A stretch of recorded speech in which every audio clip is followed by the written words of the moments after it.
Hi, welcome to UKGK TV. I'm Bill Voice, and this is my friend Dave Nicholson. How you doing, guys? Yeah, well, we're back after a little bit of a hiatus, aren't we, really? Because we've been suffering the lurgy, all of us, in various forms. So our advancing age has rendered us immobile for a couple of weeks. It was horrendous, mate. It was a horrendous one. It really knocked us to six. We both kind of picked up the dreaded COVID, didn't we? For me, it was COVID. It was probably COVID. Yeah, it was in COVID. all its forms. It's by all its fault. It's all, we're all good now, so if we've got a little bit of coughing going on, don't worry, guys. I mean, but every card has a silver lining because it now means that instead of eating a madras, I can eat a vindaloo without even worrying about it. You can't taste anything, can you? Not unless it's really, really hot or really, really peppery. It's scary, Bill. It was scary, but Yeah, it was I have scary. to say, it was really, really scary. It was worse than like when you're like 16 and you get flu for the first time. It was a bit like that, wasn't it? Yeah. So, Well, it laid us up for 2 weeks. I was subject to daytime television, which. No, I'm not going to be subjected to that. It's trauma, isn't it? It's terrible. Trauma. It's terrible. We don't want to talk about it.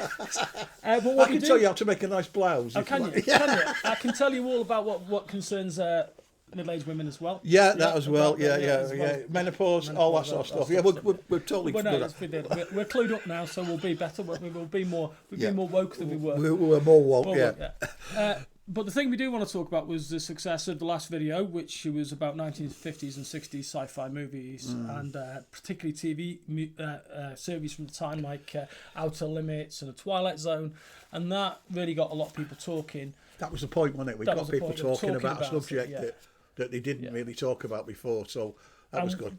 It could perhaps spawn we're going to tell you exactly what it is because we want to keep it a surprise, but it may spawn a kit, mightn't it? It is. I think it is. Yeah. I think we advanced talks with a guy. After we spoke last time, I went away, obviously with being ill, and watched a few of these sci-fi series and films. And I'd contacted a guy, and we're in the middle of negotiations, but it's looking positive at the minute. The only thing I can give you as a clue, and this is kind of a bleak clue, it's for me the kit is going to be about the most iconic moment in the Twilight Zone. Well, I'm saying that's what I'm saying. Okay. Okay. With that in mind, yeah. On to the next week. So people have also asked us about doing a Harryhausen special. Yeah. Now, as far as Harryhausen's concerned, I'm like Wayne and Garth. I am not worthy. So you'll be doing all that. I'll be doing that because that for me is wonderful. And as I was explaining to Dave, that the reason I have the middle name Jason is because my dad went to watch Jason the Argonauts the day he registered my birth. And he went into the registry office in Chester, and I was going to be William John, but I'm now William Jason. And the Argonauts. And the Argonauts. I think that was, and the Argonauts was a bit my mum was upset about. But generally speaking, Harryhausen to me is without doubt perhaps the most influential on whatever I did as an artist or a sculptor, really. I think he really did. So this one will be a good one. Oh, okay, great, fantastic, without doubt. But that's what we want to hear. Yeah, and we got some news from over the pond, haven't we? We've got some news that come over the pond. We've got a couple of guys, Kirk and Steve, that are going to review some garage kits from over there. So it gives you guys over here a little bit of a taster of what's happening over there. Done a really good job. Big love to these guys because they're absolute fanatics about horror and resin model kits. So that should be at the end of this video. We've got a segment coming on called Across the Pond. Hopefully that's going to be a regular thing if they don't mind. Great pair of guys. Show them a lot of love, guys, because they really have done that. Just to recap what we did a couple of weeks back, Bryn was here, wasn't he, from Horror Hands? Yeah. And when I was ill, if I wasn't watching daytime TV, I actually caught up on lots of episodes of Horror Hands. Good. And it's absolutely fascinating. Bryn is a human encyclopedia about all things horror. So if you haven't checked into Horror Hands yet on YouTube, I'd say do that because it will kill many interesting hours. Yeah. So While we're on the subject of that, we got contacted by a gentleman. Thanks very much for all the kind words. But one gentleman, Steve, was ill and he had to spend a bit of time in hospital in the assessment unit. That's the unit you go in where they decide where you're going to go. And he told me, he said he actually rung me and thanked me and said, "Thanks, Dave, thank Bill, because when I was in, I just put my headphones on and watched UKGK TV." So great there stuff. You go. He watched every one and he's been banging on about the next one. And I said, when I get better. Steve's okay now. And another shout out to a guy, it's Andy Copes, lovely lady Jane. We're there for you. We're there for you. You'll kick it. Don't worry. Best wishes. I hope you get better soon. We're all thinking about you, Jane. On to the subject. It's Predator. Predator Week. Yeah, Predator. For me, it's something I'm really kind of like interested in because of the magnificent work I've seen around it. It's not a character I particularly follow, but it's one I particularly admire. And my personal experience of it started way back in, I think it was 87. 87, when the movie first came out, the first Predator movie, and I watched it in Hanley at the ABC cinema in Hanley, and I was just like astounded by it. And I thought, this is a classic. This has got to be a classic. At the time, Schwarzenegger was at his peak. Yep. In terms of his musculature and his actual fame, I suppose. It was one of his more mainstream movies after he'd done Commando and all those things. Commando, fantastic movie. And I remember watching that thinking, this character has got life. Dutch. Yeah, Dutch. And then the second movie, I was a little bit shocked that Dutch wasn't in it. But that's the one with Danny Glover. Danny Glover and Gary Oldman. And I thought, this isn't going to work. And I was absolutely astounded because it did. And I think those first two Predator movies, and maybe the last one, Prey, are the ones that I would turn to as the best example. Yeah, I mean, when you look at the Predators, AVP, and the Predators, if you watch them all, it makes you realise how good Predator 2 was. Yeah, it does. Because I think, kind of like, you watch the first one, and while you're watching it, you feel hot, and it feels...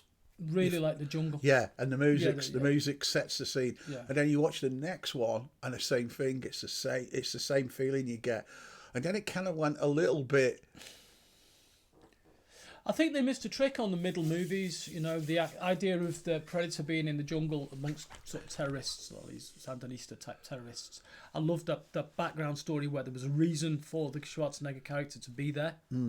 And it was all like mixed up with this like South American folklore and stuff like that. Yeah. And that I give it like a sort of slightly supernatural element to start with, and then in the second one you got that hot city where it's like unbearable. Sort of sticky, it's unbearable, sticky, isn't it? King Willie. Yeah, and King Willie, the drug dealer and stuff. And then you think at the end when Danny Glover goes into the spaceship, and you see that the skulls as trophies. Yeah, brilliant. And that was when you first saw the alien skull.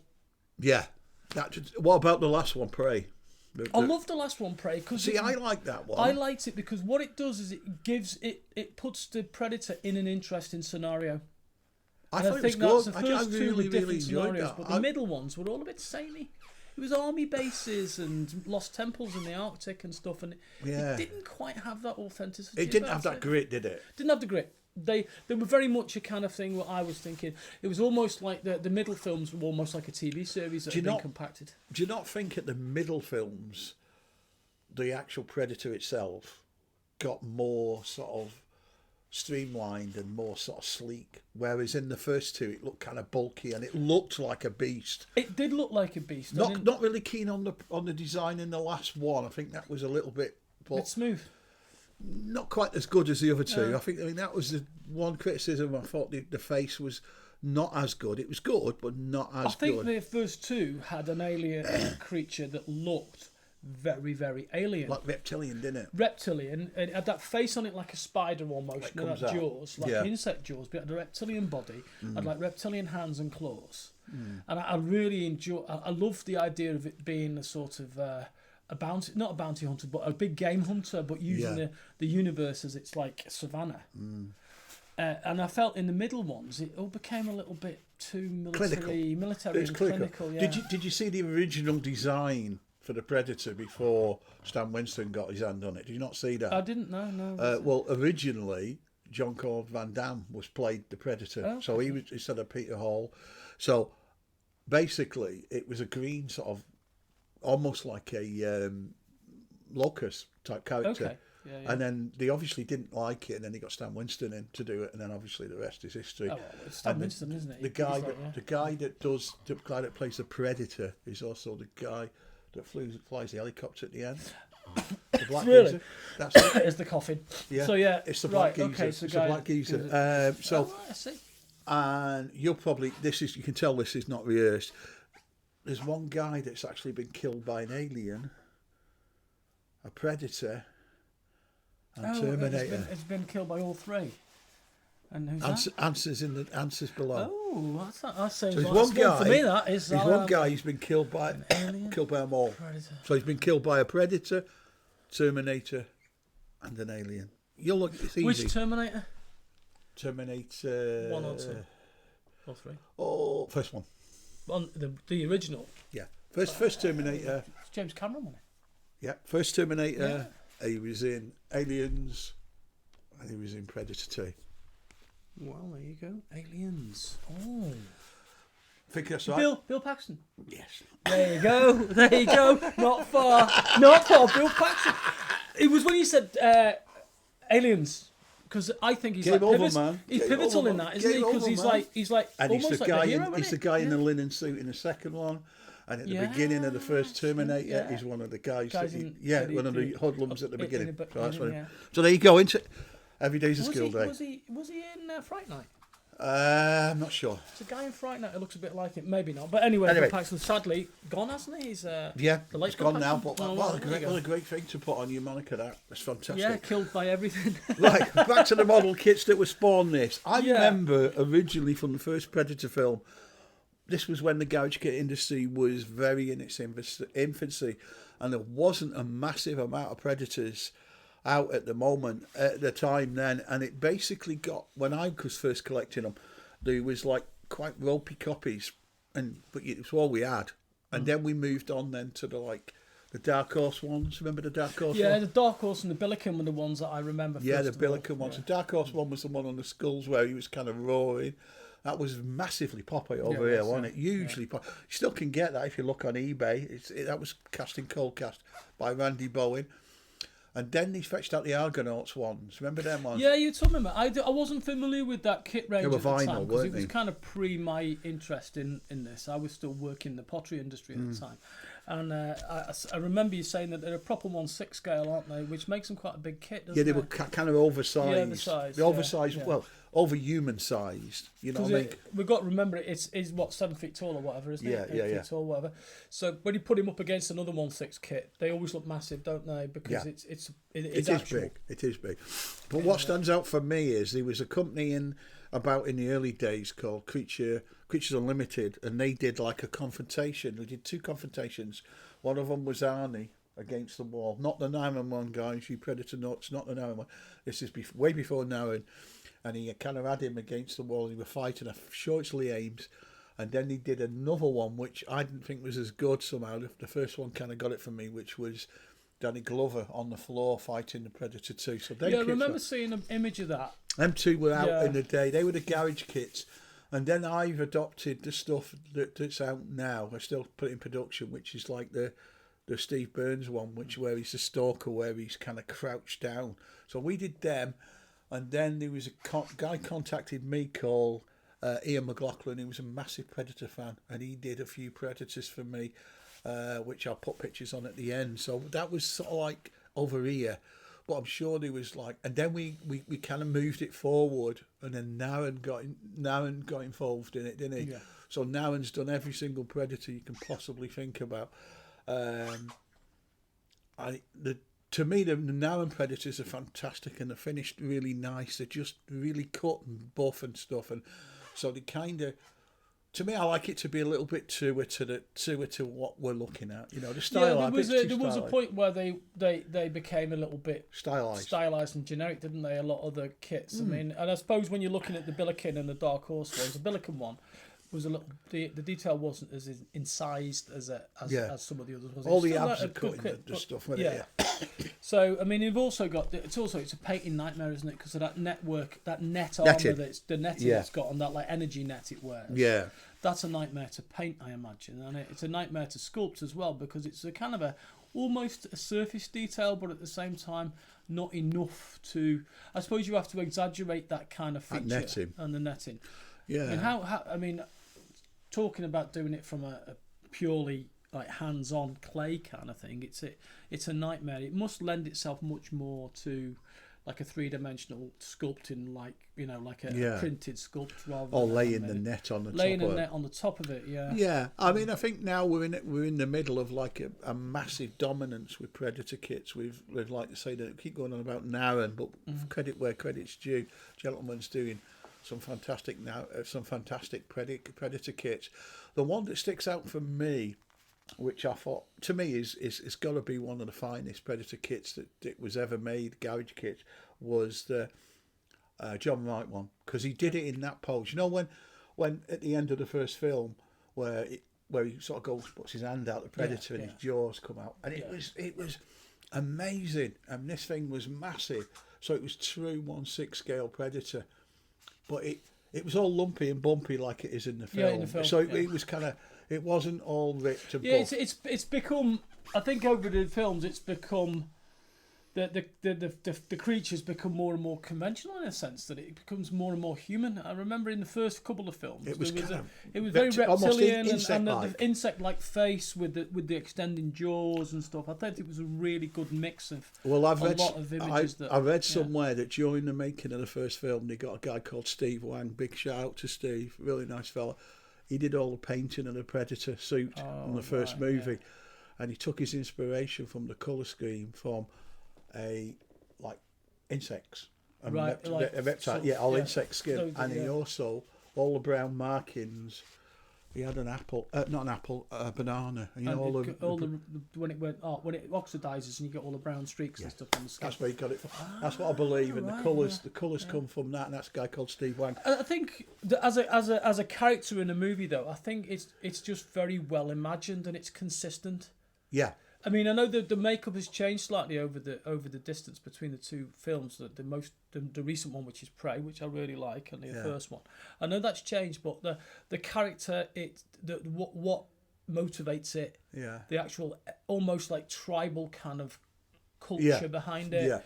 The fact that you've got big ones and small ones, and you've got younger ones and older ones, and male and female ones, and you can see all this. I think it's a nicely conceived creature. You could imagine going to the planet and seeing the whole of those, a whole sort of culture, a tribe of them on a planet, and with their own architecture and their own weapons and their own technology. Surprisingly, with the exception of Dutch, the human characters haven't really been touched, have they? No, they haven't. I mean, Schwarzenegger is easy to do because he's got the body of he's got that body of a superhero. Yeah, and that's quite easy to sculpt. But Danny Glover in a suit, it's not going to do it, is it? No, I mean, I know we do a Dutch with the scene where he's chucking the spear and he's covered in the mud. That's an old Mike Hill one, still one of his classics. And then there was a gentleman that got C&D that did the Commandos. He did like the guy with the hat, the Kelp Dallas. With a cigar, Billy something or other. Billy, he did, and they got C&D, cease and desist straight away. So if you can see any of them out there, really rare. they're like hen's teeth. And then I think a company in this, Jeff Yeager's doing a series of busts.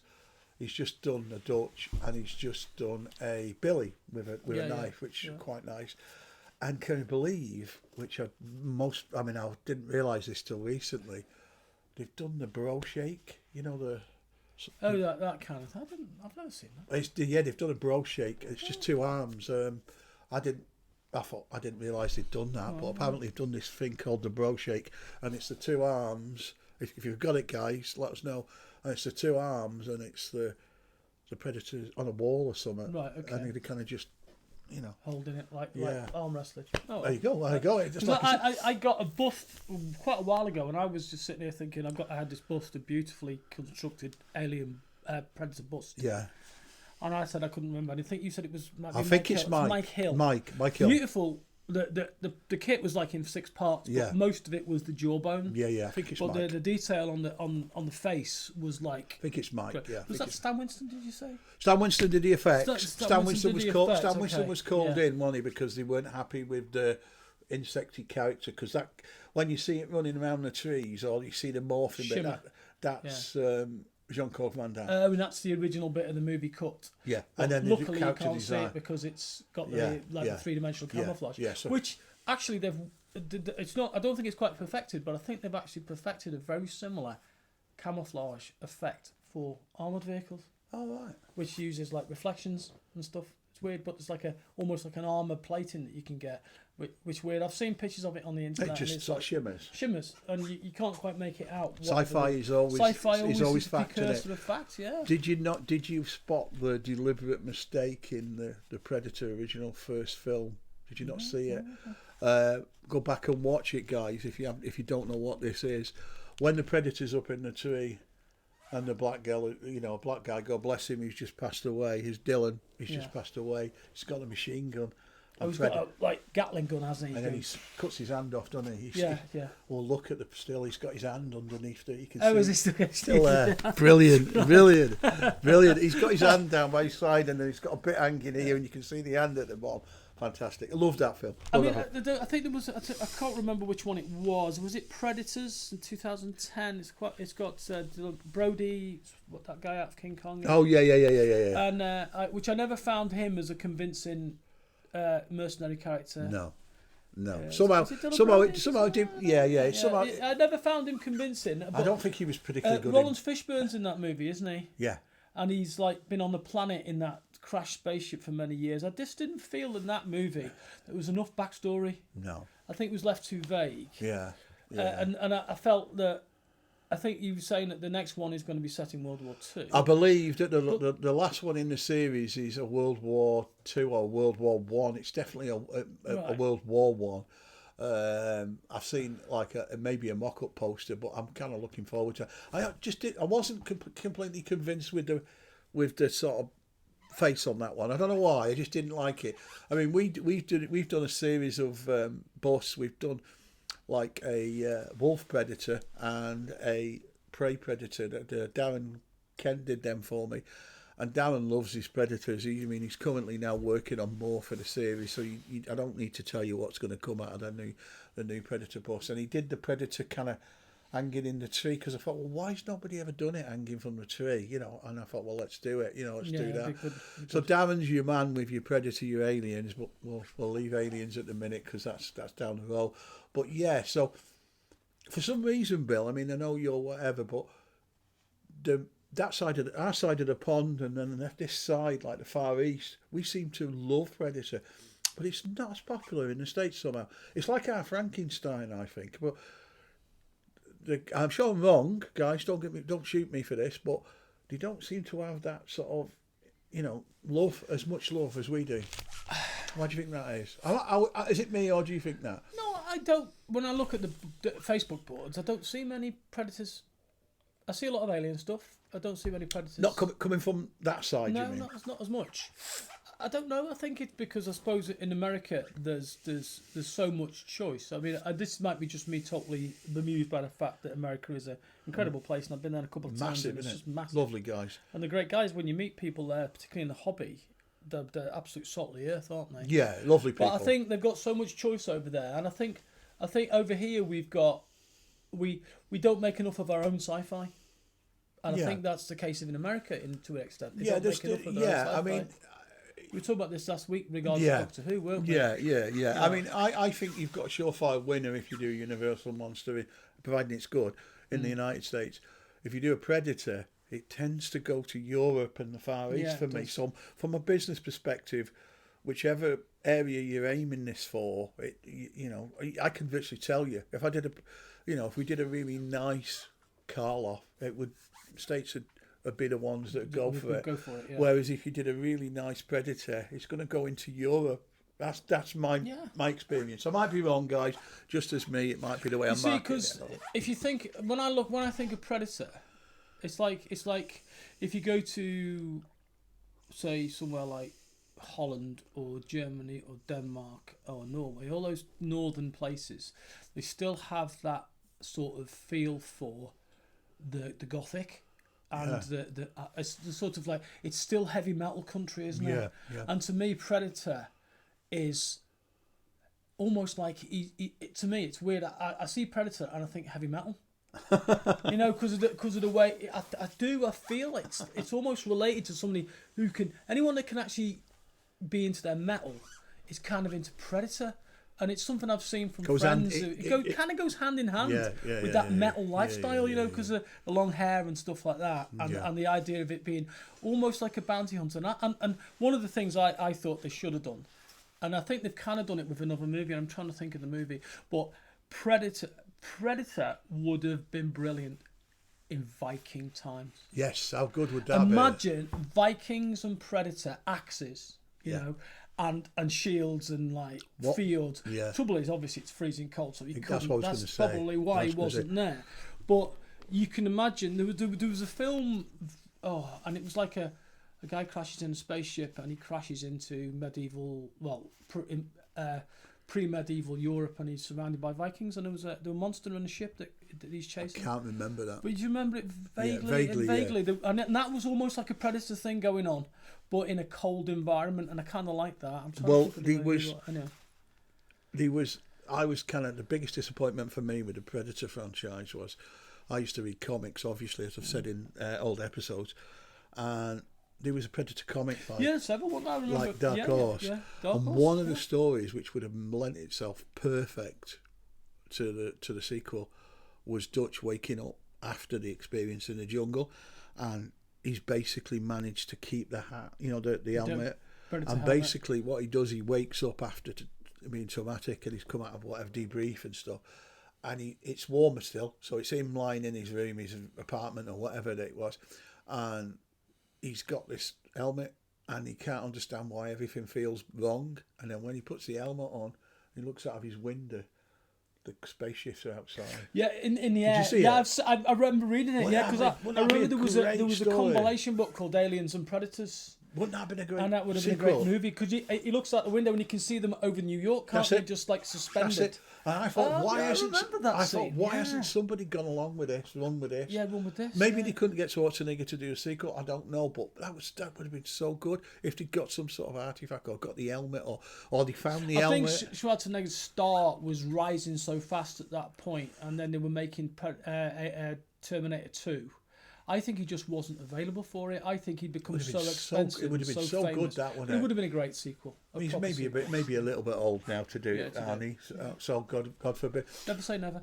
Yeah, but the genre, the Predator genre, has definitely got its own sort of its own collectors in the garage kit market. I mean, I know people that just collect Predators. There's one guy that used to that did some articles for the magazine, and he would just paint Predators.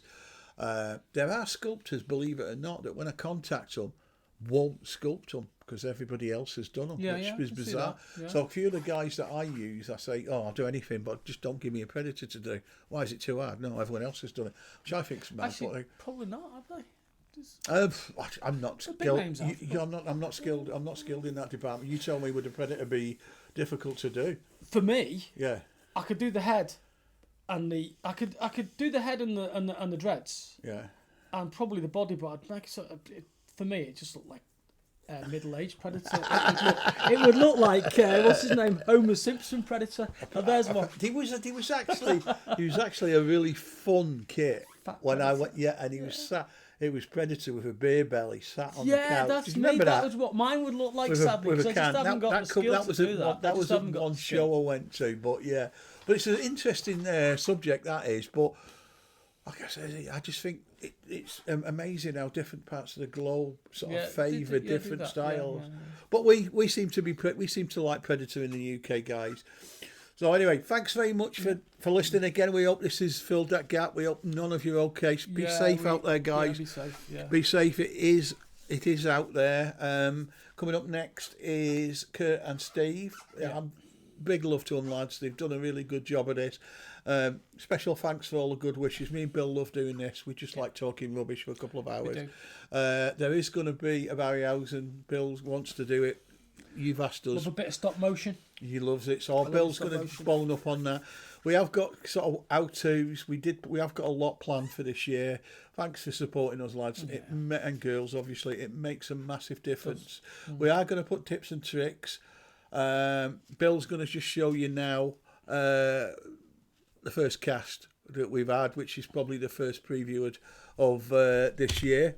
A quick couple of minutes look at it and tell us what he thinks, and I'll catch you again on the next issue. But over to you, Bill. Okay. This is Andy's, isn't it? Andy Copeland, yeah. Andy Copeland. There we go. Look at that. There's the Chief from Jaws. Look. There he is. Nice little bit of work, that. Obviously, it's got a base very similar to Quint. Quint's base, yeah. But you can see there's a slight difference there. So if you were collecting all of these figures, eventually all of the human figures in this are going to have a base very similar to this. It's the iconic exploding floats here that kill the shark in the end. It's a lovely job. And you can see that it's very similar to the one off Quint. There's a slight variation there, but he's got his beer can. He's got his beer can, and this has got the beach sign saying the beach is closed. This is lovely because if you collecting these, and I believe there's a hope that there's going to be another figure. Yeah, eventually. Very soon, I hope. Very soon, there's going to be another figure. So all three of them are going to have this lovely iconic base there. Uniform base. Yeah. So you've got all the three bases. Andy's done a fantastic job in that. I mean, this is absolutely lovely likeness. If you look at it, the flesh is the liveliness of the flesh on there is great. It really is a beautiful piece of work, and the detail on the hair is just excellent. That's exactly how it should be. Now, this is the beauty of 3D printing. Look, time was when you'd have had to have made this out of a piece of wire and with a soldering iron, I think. Back 10 years ago. How old are you? There you go. Actually, I've got the skill to do that, mate. But, yeah. The thing is, anything like this would at one time have been like a separate thing or been left out of the kit completely, wouldn't it, really? Can I just stop you there? You know the glasses? Yeah. All the young hipsters are wearing them now. They're Ray-Ban Aviators, aren't they? Yeah. Ray-Ban Aviators, there you go, yeah, wonderful. All the young hipsters are wearing them, mate. Can't beat it. Bit of Ray-Ban. Wayfarers, these, mate. Oh, always a classic. but that is a beautiful example of what you cannot really do without a 3D print. Yeah, it saves so much time, that one does. And once again, nice perfect fit into the top of there. And there you go. So I would say must have if you're Jaws. Must have if you're a Jaws fan. But I'm going to say the corniest line of the whole video. You're going to need a bigger shelf. Bigger shelf. Going to need a bigger shelf. Yeah, it's true. You are going to need a bigger shelf because there's plans for this that we can't really talk about. No, just at the minute. There's further plans. But like I say, guys, these are extremely popular. Andy's absolutely aced this. Yeah. He's fanatical about his Jaws, and I think look at the little bit of hair there that's sticking out, a little whisper sticking out of his hair there. See it? Tiny little piece sticking out. Piece, just about. Attention to detail, superb. I've just noticed that there's the capstan of the boat. The wheel of the boat is part of the boat. Oh, no, you know what? I didn't see that. As well. Yeah, I didn't see that, but that is a lovely bit of detail there. Well done, Andy. With the rope there, that's superb. Well done. Paint to cast, but well done. I mean, yeah, but at the end of the day, it's a quality thing, isn't it? Yeah. I mean, it's worth the time that you're putting in. You know. Yeah. This one's available now, guys. We are going to do what's new more regular than we have done. We didn't want it to be just a sales channel, although we know you guys like to know what's available, but when we weren't just going to do a sales channel, we were going to do an information. And it's nice that Steve and them are watching this when they've been poorly, and it's nice to have on in the background. So whatever we set out to achieve, we've done. So Steve, thank you for that. I think it's actually impossible for us to stay on task, isn't it? So even if we're trying to make it a commercial channel and tell you what's available, we get so easily sidetracked because it's such a big hobby. There's an absolute ton of things to do. There's a ton of stuff. This is just the beginning. We just thought we'd break you in so that you got to know me and Bill. Yeah. And as you're sitting there painting, this is on in the background, two grumpy old men talking rubbish. Anyway, guys, it's been fantastic. Well, check out the other ones if you're there. Yeah, check out the past ones we've done. Some great stuff on there. Please share them. Yeah. Please share them. Subscribe. Hit the like button, and hopefully we'll see you soon. Cheers.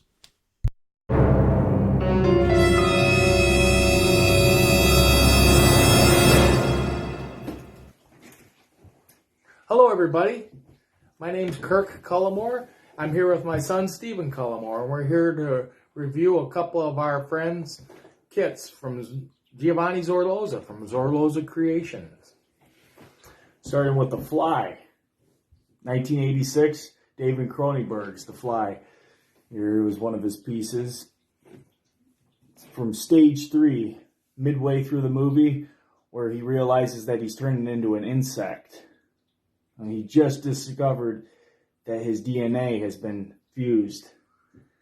Where he was showing Gina Davis how he digests food. In his glove here is a little, the donut, which he throws up on, right? To show her how he dissolves his food and sucks it back up.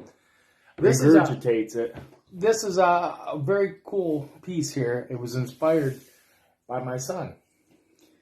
Yeah, me and him were talking over the phone, and he had this idea in his list to do Brundle Fly. And he talked about, I want to do something more of the likeness of Jeff Goldblum rather than doing the space bug. And it's amazing. I mean, I love this piece. Really, really talented. It's technically a 4-piece casting, obviously life size.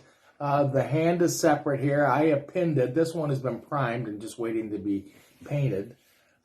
He uses dragon skin silicone now for the vomit, whereas this is one of the older ones with the urethane rubber on it.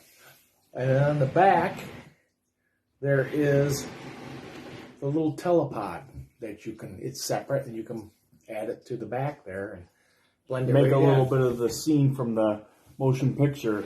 You do the smoke coming out. Very cool piece. Definitely for any fly enthusiast, fly lover of the movies, this is a must right here.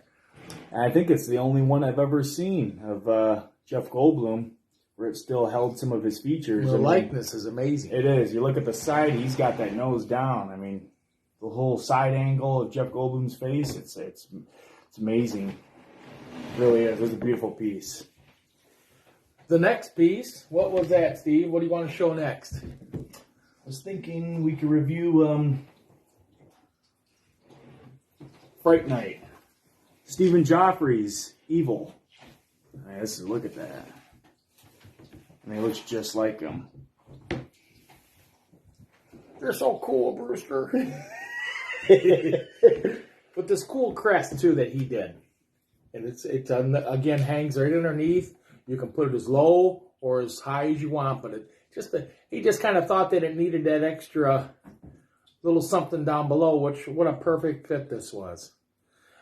As with all of Giovanni's Zorloza's pieces, he doesn't skimp on the resin. No, it's a thickened one. It's hollow cast, but it's thick. This here is probably it's durable. It definitely isn't going to break. 4 or 5 pounds alone. Very cool piece. I know there's a lot of fans out there that love Fright Night. Must have. And again, it says right here, "You're so cool, Brewster." I love it. The next one is has never been done. None other than 1983, St. Bernard Cujo.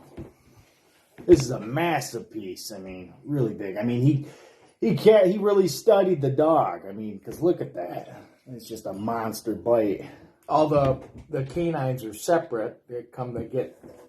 We have those, they get installed into it. And then a cool little bag of teeth right here. The marquee, the Cujo marquee of the fence. From the motion picture. I think it was a really cool addition that he added. I really like that he had this, just like with Evil Ed. A little wall hanger. Nothing's ever been done of Cujo that I know of. No. And this was based off a 200-pound St. Bernard, which he was. So this thing, you can see how massive it is. That thing, what do you think that thing weighs? I bet close to 20 pounds. Again, his stuff it's hollow, but it is not. He does not skip. He does not skip out on the resin. No. You could drop this. This could fall over somebody's head. It will not break. So very cool for somebody that loves the movie. This is another. If you're a fan of Cujo, I recommend this piece. It's really cool and a great paint up. I mean, I've seen some people paint it up, and it's oh yeah, really good. Yep.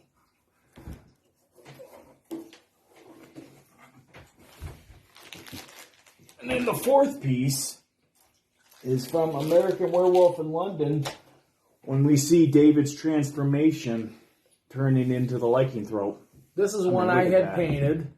It comes into, you can either get it with the moon, or you can get it with it says Bad Moon Rising. The CCR.